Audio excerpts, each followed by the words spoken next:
সে যখন তার প্রবৃত্তির গোলাম সাজে সে সবচেয়ে নিকৃষ্ট হয়। আসফালা সাফিলিন মানে একেবারে নিচে, এর নিচে আর নাই। আল্লাহ বলেছেন ইন্নাল মুনাফিকিনা ফিদ দারকিল আসফালি মিনান নার, সেখানে আল্লাহ আসফাল বলেছেন। মুনাফিকরা জাহান্নামের একেবারে তলদেশে থাকবে। তাই মানুষ যদি ঈমান আর সৎকর্মের বলে বলিয়ান না হয়, সে এত খারাপ হয় কেউ এত নিচে যেতে পারে না। বলেন মানুষ যত নিচে যেতে পারে জিন তত নিচে যেতে পারবে? ফেরেশতারা পারবে না। আর মানুষ যত উপরে যেতে পারে ফেরেশতারা এত উপরে যেতে পারবে না। সো দুইটারই সুযোগ আপনার আছে। সুম্মা রাদাদনাহু আসফালা সাফিলিনের দুইটা ব্যাখ্যা। কোনো মুফাসসির বলেছেন যৌবনের পর, যৌবনে থাকে শক্তিশালী, বার্ধক্যের সময় যখন সে নুয়ে যায়, ছোট হয়, সে একেবারে দুর্বল হয়ে যায়, সেটা বোঝানো হয়েছে। আর অন্যান্য মুফাসসিরিন একরাম বলেছেন না, আল্লাহর দেওয়া এই নে'মা ক্যাপাসিটি যখন সে সঠিক পথে কাজে লাগায় না, সে যখন প্রবৃত্তির অনুসরণ করে, সে তখন এত খারাপ হয়, এত নিচ থেকে নিচুতর হয়, এত হীন থেকে হীনতর হয়, তার চেয়ে হীনতর আর কেউ তখন হতে পারে না। মাথা থেকে পা পর্যন্ত, আমি তো দু একটার কথা বললাম, চোখ, নাক, কান, আপনি একটা একটা করে যদি ধরেন, আমাদের হেয়ারিং সিস্টেম কিভাবে কাজ করে, হেয়ারিং নার্ভ কিভাবে কাজ করে, আমাদের সেন্সেশন কিভাবে কাজ করে, আমাদের ব্রেন কিভাবে কাজ করে। আমাদের এক একজনের ব্রেন 1.5 কেজি ওজন, 3 পাউন্ডের মতো একটা সুস্থ মানুষের অ্যাভারেজ ব্রেনের ওজন। এই ব্রেনের মেমোরি হচ্ছে 2.5 মিলিয়ন গিগাবাইট। আপনার মোবাইলে স্পেস কত বলেন, মেমোরি কত? হ্যাঁ, 512 জিবি। আর আমার আর আপনার ব্রেইনের যে মেমোরি, এই মেমোরি হচ্ছে 2.5 মিলিয়ন গিগাবাইটস। আল্লাহ, এই যে প্রতি মুহূর্তে আমাদের নিউরন কানেক্টিভিটি হচ্ছে, ব্রেনের স্নায়ুগুলোর যত কানেক্টিভিটি হয়, যত আমরা চিন্তা করে ব্রেনকে খাটাই, নতুন নতুন জিনিস আমরা তৈরি করতে পারি। এবং এমনভাবে আল্লাহ তাআলা এমন সফিস্টিকেটেড ব্রেইন আল্লাহ মানুষকে দিয়েছে, মানুষ পারে না এমন কিছু নাই। মানুষ যা কল্পনা করতে পারে মানুষ তা করে দেখাতে পারে। এজন্য আমাদের কল্পনার জানালাটাকে বড় করতে হবে। আই রিপিট, মানুষ যা কল্পনা করতে পারে, ইমাজিন করতে পারে, সেটা মানুষ করে দেখাতে পারে। ওই ক্যাপাসিটি দিয়ে আল্লাহ তাআলা মানুষকে তৈরি করেছেন। সুবহানাল্লাহ, সুবহানাল্লাহ। লাকাদ খালাকনাল ইনসানা ফি আহসানি তাকওয়িম। এই ব্রেনকে খাটিয়ে মানুষের কত ইনভেনশন, কত ডিসকভারি, মানুষ সভ্যতার পর সভ্যতা বিনির্মাণ করেছে। চোখ ধাঁধানো মানুষের আবিষ্কার, তাক লাগিয়ে দিয়েছে গোটা বিশ্বে একটার পর একটা করে। আল্লাহ এমনভাবে মানুষকে তিনি তৈরি করেছেন। লাকাদ খালাকনাল ইনসানা ফি আহসানি তাকওয়িম। চমৎকার অবয়বে, তার দৈহিক অবয়ব যেমনি সুন্দর, তার বুদ্ধিগত, তার চিন্তাগত, তার ইন্টেলেক্ট, এটাও তেমন সুন্দর, এটাও তেমন চমৎকার। পৃথিবীর কোনো প্রাণীকে আল্লাহ তাআলা এরকম হিউম্যান ব্রেনের মতো এরকম সফিস্টিকেটেড ব্রেন দিয়ে, ইন্টেলেক্ট দিয়ে তৈরি করেনি। এজন্য সব প্রাণী থেকে মানুষ আলাদা। সব প্রাণী থেকে মানুষের চিন্তা, বিবেক, বুদ্ধি এগুলো আলাদা। তাহলে দেখেন, মানুষের শ্রেষ্ঠত্ব মূলত এগুলোর দ্বারা। মানুষ যদি তার চিন্তা, বিবেক, বুদ্ধি খাটায়, সে শ্রেষ্ঠ হয়ে যায়। আমি একটা কথা প্রায় বলি যে মানুষ যদি ভালো হয় সে ফেরেশতার চেয়েও ভালো, আর মানুষ যদি খারাপ হয় সে পশুর চেয়েও নিকৃষ্ট। আল্লাহ বলেন উলাইকা কাল আনআমি বাল হুম আদাল লাহুম কুলুবুল লা ইয়াফকাহুনা বিহা ওয়া লাহুম আ'য়ুনুল লা ইউবসিরুনা বিহা ওয়া লাহুম আযানুল লা ইয়াসমাউনা বিহা উলাইকা কাল আনআমি বাল হুম আদাল। তাদের হৃদয় আছে, ওটা দিয়ে অনুধাবন করে না সত্যকে। চোখ আছে, ওটা দিয়ে সে সত্যটা দেখে না। কান আছে, হকের কথা শোনে না। উলাইকা কাল আনআম, আল্লাহ বলেন তারা প্রাণীর মতো, চতুষ্পদ জন্তুর ন্যায়। শুধু অতটুকুই না, বাল হুম আদাল, তারা তার চেয়েও নিকৃষ্ট, তার চেয়েও নিকৃষ্ট। তাহলে মানুষ ভালো হলে সে ফেরেশতাকে ছাড়িয়ে যায়, আর মানুষ নিকৃষ্ট হলে সে পশুত্বকে হার মানায়। কথা বুঝতে পেরেছেন? মানে আমরা ভালো হলে সবচেয়ে ভালো, খারাপ হলে সবচেয়ে খারাপ। একটা পশু আর একটা পশুকে হত্যা করে কেটে 20 টুকরা করছে, এরকম কোনো নিউজে আসছে কোনো দিন? কিন্তু আশরাফুল মাখলুকাত মানুষ তার মতো রক্তে মাংসে গড়া আরেকটা মানুষকে নির্মমভাবে হত্যা করে কেটে 20 টুকরা করে বস্তাবন্দি করে ডোবার মধ্যে ফেলে রাখছে, এরকম নিউজ আছে না বলেন? আছে। মানুষ তার মতো একটা মানুষকে নির্মমভাবে হত্যা করে। এরকমও তো আছে যে কেরোসিন দিয়ে তার মতো আরেকটা মানুষকে সে জ্বালিয়ে দিয়েছে, আছে না নাই বলেন? গ্রামের পর গ্রাম জ্বালিয়ে দেয়, জনপদের পর জনপদ ধ্বংস করে দেয়, বোমা মেরে শহর উড়িয়ে দেয়। লিটল বয় মেরেছিল আমেরিকান সোলজাররা জাপানের হিরোশিমা শহরের উপর। আমি হিরোশিমা তো গত বছর ভিজিট করে আসলাম, আমি নিজে দেখে এসেছি যে এখানে বোমটা মেরেছে। মুহূর্তের মধ্যে পুরো শহর ভ্যানিশ, এমন রেডিয়েশন। তো যেই আমেরিকান পাইলট বোমা মারতেছে সেও মানুষ, সেও কি? আর যাদেরকে ধ্বংসের জন্য এই লিটল বয় মারলো হিরোশিমাতে আর ফ্যাটম্যান মারলো নাগাসাকিতে, এরাও কি? তাহলে দেখেন, মানুষ তার মতো আরেকটা মানুষকে এরকম মেরে টুকরো টুকরো কুচি কুচি করতে সে দ্বিধাবোধ করে না। আল্লাহ, মানুষ গণহত্যা চালায়, জেনোসাইড।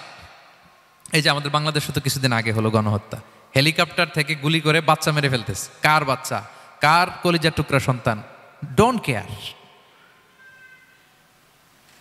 জনগণের টাকায়, ট্যাক্সের টাকায় কিনা বুলেট, হেলিকপ্টার দিয়ে জনগণকে, ছাত্রদেরকে হত্যা করা হয়েছে। দেখেন, সেও মানুষ, যারা হত্যা করতেছে, গণহত্যা, জেনোসাইড চালিয়েছে, তারাও মানুষ। তাহলে মানুষ যদি খারাপ হয়, মানুষের চেয়ে খারাপ আর কেউ হয়? আর মানুষ ভালো হলে মানুষের চেয়ে ভালো কেউ হতে পারে? মানুষ এমন জায়গায় যেতে পারে যেখানে ফেরেশতারাও যেতে পারে না। জিবরাইল ইসলামের যাওয়ার সীমানা যেখানে শেষ, মুহাম্মদ সাল্লাল্লাহু আলাইহি ওয়াসাল্লামের ঊর্ধ্ব জগতের কাহিনী সেখান থেকে শুরু। আল্লাহু আকবার। তাহলে মানুষ ভালো হলে ফেরেশতাকে ছাড়ায়, মানুষ খারাপ হলে পশুত্বকে হার মানায়। So the decision is yours. রাস্তা দুইটা, আপনি কোন দিকে যাবেন? আপনি কি ডান দিকে জান্নাতের পথে যাবেন নাকি বাঁ দিকে জাহান্নামের পথে যাবেন? সিদ্ধান্ত আপনার। আল্লাহ তাআলা বললেন, লাকাদ খালাকনাল ইনসানা ফি আহসানি তাকওয়িম। আমি মানুষকে চমৎকার আকৃতিতে তৈরি করেছি।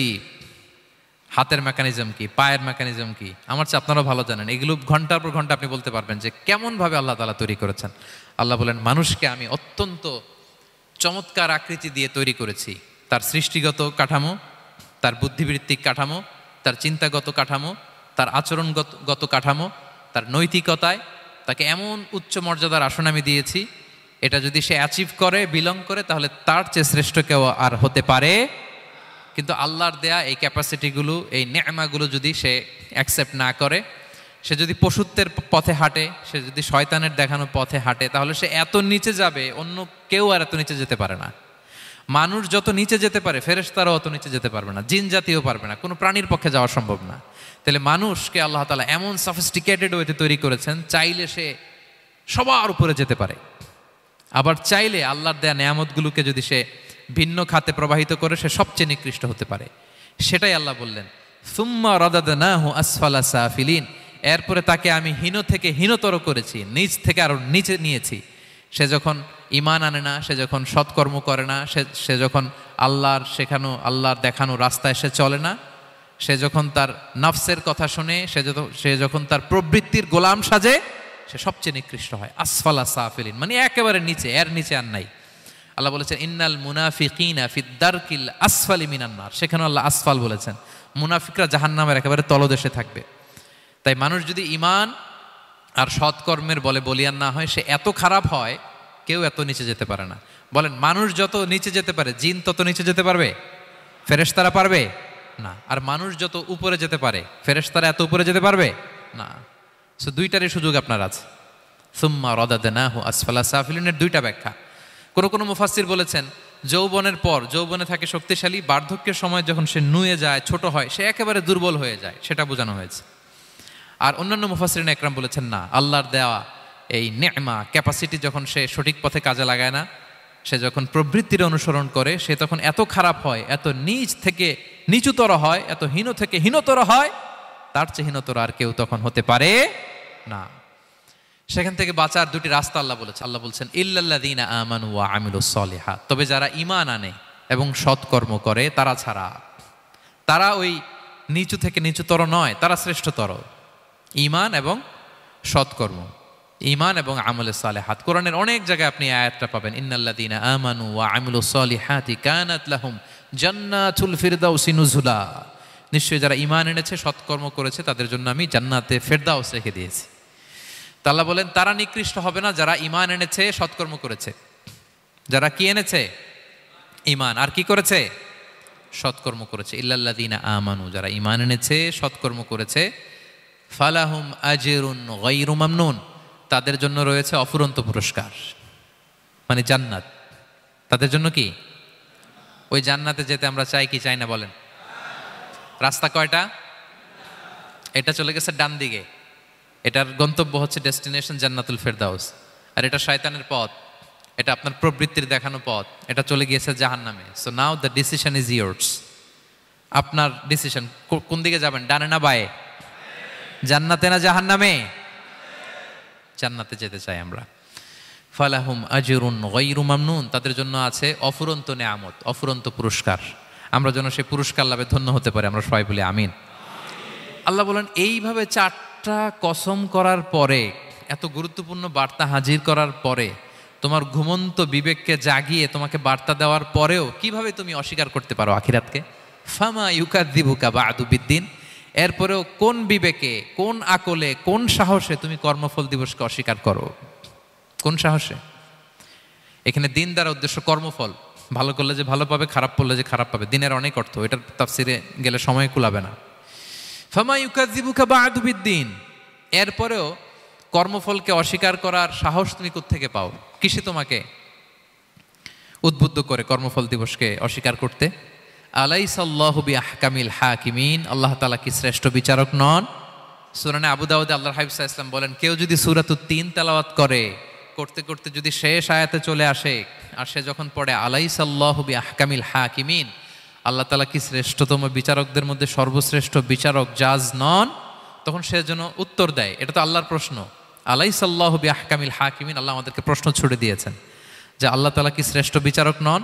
তখন যে তেলাওয়াত করে সে যেন বলে বালা বালা ওয়া আনা আলা যালিকা মিনাশ শাহিদিন। বালা মানে অবশ্যই, হ্যাঁ আল্লাহ অবশ্যই আপনি শ্রেষ্ঠ বিচারক, আর আপনি যে শ্রেষ্ঠতম বিচারক এই সাক্ষী আমি দিচ্ছি, এই ঘোষণা আমি দিচ্ছি। পড়েন সুবহানাল্লাহ। আপনি দেখবেন মসজিদুল হারামে, হারামুল মাক্কিতে যখন তেলাওয়াত করে ইমাম সাহেবরা, এই আয়াতের পরেই যদি রুকুতে যায় দেখবেন ফিসফিস করে বলে যে বালা বালা ওয়া আনা আলা যালিকা মিনাশ শাহিদিন। আমি নিজে শুনেছি, দেখবেন ওনার এটা পরে, কারণ আল্লাহ এখানে প্রশ্ন ছুড়ে দিয়েছেন। আর উত্তর হিসেবে বলতে হবে বালা ওয়া আনা আলা যালিকা মিনাশ শাহিদিন। আল্লাহ অবশ্যই আপনি শ্রেষ্ঠ বিচারক। আল্লাহর চাইতে শ্রেষ্ঠ বিচারক আর হতে পারে? আমরা কত লাকি যে আল্লাহর আহকামুল হাকিমিন হিসেবে বিচারক পেয়েছি। আমাদের বিচার যদি অন্য কেউ করতো, নিজেরা যদি নিজেদের, আল্লাহ যদি বলতো তোরটা বিচার তুই কর আর তোরটা তুই কর, কি অবস্থা হয়তো বলেন? যার সাথে যার শত্রুতা আছে ওইখানে দেখাই দিত। কিন্তু আমরা বিচারক হিসেবে পেয়েছি কাকে? আল্লাহ কি পার্সিয়ালিটি করবে বিচারে? স্বজনপ্রীতি করবে? কারো উপর জুলুম করবে? কাউকে ঠকাবে? আল্লাহ বলেন ওয়ামা আনা বিযাল্লামিল লিল আবিদ, আমি কখনো আমার বান্দার উপর জুলুম করি না, জুলুম করি না। ওয়ানাদাউল মাওয়াজিনাল কিসতা লিয়াউমিল কিয়ামা, কিয়ামতের দিন আমি মিজান নামে এমন এক ন্যায় বিচারের মানদণ্ড স্থাপন করব, ফালা তুযলামু নাফসুন শাইআ, এক বিন্দু পরিমাণ কেউ মাজলুম হবে না, এক বিন্দু পরিমাণ কেউ মাজলুম হবে না। এজন্য দুনিয়াতে যদি বিচার না পান, আল্লাহর দরবার বিচারটা দিয়ে রাখেন, সেদিন বিচার হবে। আহকামুল হাকিমিন আপনারা ঠকাবে না। দুনিয়াতে বিচার পান নাই, মাজলুম হয়েছেন, মানুষ ভুল বুঝছে, কেউ আপনার ঠিক মতো বুঝে নাই, আপনার কথাটা কাকে বলবেন? বিপদে পড়লে ক্রাইসিস মোমেন্টে কাকে শেয়ার দিবেন? না ফেসবুকে শেয়ার দিবেন? আমরা তো ফেসবুকে শেয়ার দিয়ে দিই এখন। ফেসবুকে শেয়ার দেওয়ার আগে, বন্ধুকে শেয়ার দেওয়ার আগে, স্ত্রীর কাছে শেয়ার করার আগে আমার সমস্যার কথা আগে শেয়ার করব কাকে? কারণ আলাইসাল্লাহু বিআহকামিল হাকিমিন, আল্লাহ বলছেন আমি কি শ্রেষ্ঠ বিচারক নই?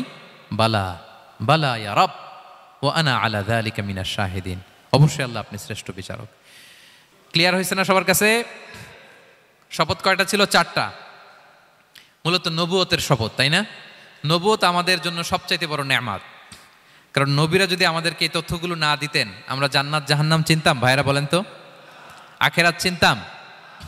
এই যে আখেরাত হবে, পুলসিরাত হবে, day of judgement, day of accountability, আল্লাহর সুপ্রিম কোর্টের কাঠ গড়ায় পাই টু পাই হিসাব দিতে হবে, নবীরা না এসে বললে আমরা এত বুঝতাম না। নবীরা জান্নাত জাহান্নাম চিনিয়েছে, আল্লাহর বিশদ পরিচয় আমাদের সামনে তুলে ধরেছে, আখিরাতের পরিচয়, লাইফ আফটার ডেথ কিরকম হবে সবকিছু আমাদের কাছে তুলে ধরেছে। সো নবুয়ত আল্লাহ তাআলার পক্ষ থেকে অনেক বড় নেয়ামত। 2 নম্বর নেয়ামত হচ্ছে আল্লাহ তাআলা আমাদেরকে যে ক্যাপাসিটি দিয়েছে, বুদ্ধিমত্তা, ইন্টেলেক্ট, বিচার বিশ্লেষণ, যেটা দিয়ে আমরা অন্যান্য সব প্রাণী থেকে আলাদা, এটাও আল্লাহর বড় নেয়ামত। এই নেয়ামতের শুকরিয়া যেন আমরা করি। এবং আমি যেটা বলেছি, মানুষ যেটা কল্পনা করতে পারে সেটা সে করেও দেখাতে পারে। সো আল্লাহ তাআলা যাকে যেই কোয়ালিটি দিয়েছে, ক্যাপাসিটি দিয়েছে, আমরা যেন এই নেয়ামতের শুকরিয়া করি। নেয়ামতের শুকরিয়া করলে এই নেয়ামত দেওয়ার ধারাবাহিকতা এটা বাড়িয়ে দেয় কে? লা ইন শাকারতুম লা আযীদান্নাকুম ওয়া লা ইন কাফারতুম ইন্না আযাবি লাশাদীদ। শুকরিয়া করলে নেয়ামত আরো বাড়িয়ে দেব। তাহলে প্রথম নেয়ামত ছিল নবুওয়াত, প্রফেটহুড, প্রফেসি, এটা অনেক বড় নেয়ামত। এই রেভেলেশন এসে আমাদেরকে এনলাইটেন করেছে। তা না হলে আমাদের গডকে, গডের ফিচার কি, আখেরাত কি, জান্নাত কি, জাহান্নাম কি, the concept of punishment, concept of আখেরা, কিছুই আমরা ভালোভাবে বুঝতাম না। এটার শপথ আল্লাহ করেছেন। আল্লাহ আমাদেরকে নেয়ামত দিয়েছেন, ক্যাপাসিটি দিয়েছেন, সক্ষমতা দিয়েছেন, সবচাইতে সফিস্টিকেটেড ব্রেন দিয়ে তৈরি করেছেন, এটা একটা বড় নেয়ামত। এবং রাস্তা দেখিয়ে দিয়েছেন, হয় ডানে নয় বায়ে। এবং তিনি আশ্বাস দিয়েছেন যে তোমাদেরকে সঠিক ফায়সালার মাধ্যমে বিচার করা হবে সেদিন। তাই আমাদের বিপদে আপদে সব সময় আমরা যেন ফরিয়াদ করি এক মহান সত্তার কাছে। বলুন তো আওয়াজ করে, তিনি কে? আল্লাহর কাছে যেন আমরা ফরিয়াদ করি। আল্লাহ তাআলা আমাদের সবাইকে কথাগুলো বুঝার ও আমল করার তৌফিক দান করুক।